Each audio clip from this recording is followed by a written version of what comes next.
నమస్కారం, ఏఆర్ఎం న్యూస్కు స్వాగతం.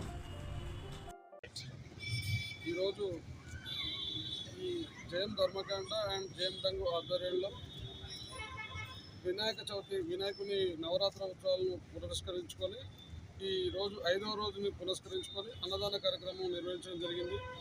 ఇది ప్రతి సంవత్సరం మేము ఈ డంగులో ఉన్న ప్రతి వాళ్ళము సుఖ సంతోషాలతోటి భోగభాగ్యాలతో వర్ధిల్లాలని ఆ దేవుని కోరుకుంటూ ప్రతి సంవత్సరం మేము ఇలాగే వినాయక నిమజ్జనం జరుపుకుంటున్నాము. ఈరోజు 5వ రోజే మేము వినాయకుని శోభయాత్రను జరుపుకుంటున్నాము. గత 6-7 సంవత్సరాల నుంచి కూడా మేము ఎప్పుడైనా రంగభంగ వైభవంగా మేము ఎప్పుడైనా వినాయక నిమజ్జనం జరిపేది. ఈరోజు కూడా 5వ రోజు పురస్కరించుకొని ఈ జయం ధర్మకాండ జయం డంగులో ఈరోజు జరుపుకోవడం జరుగుతుంది.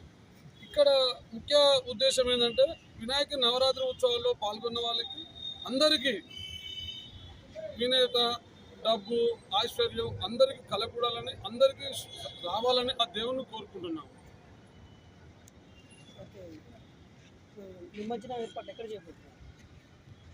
ఈరోజు నిమజ్జనం ఏర్పాట్లు మన గవర్నమెంట్ వాళ్ళు నిర్వహించినటువంటి మున్సిపాలిటీలో ఆ చెరువులోని స్వచ్ఛమైన నీళ్ళతోటి చేస్తున్నారు కనుక మేము కూడా అక్కడికి తీసుకెళ్ళి అక్కడ శోభయాత్ర నిర్వహించి ఇక్కడ నిమజ్జనం చేయాలని కోరుకుంటున్నాం. ప్రతి సంవత్సరం జరుగుతూనే ఉంటాయి. ఈ సంవత్సరం కూడా ఇంకా జరగలేదు. జరిగిన తర్వాత శోభయాత్ర చేస్తాం.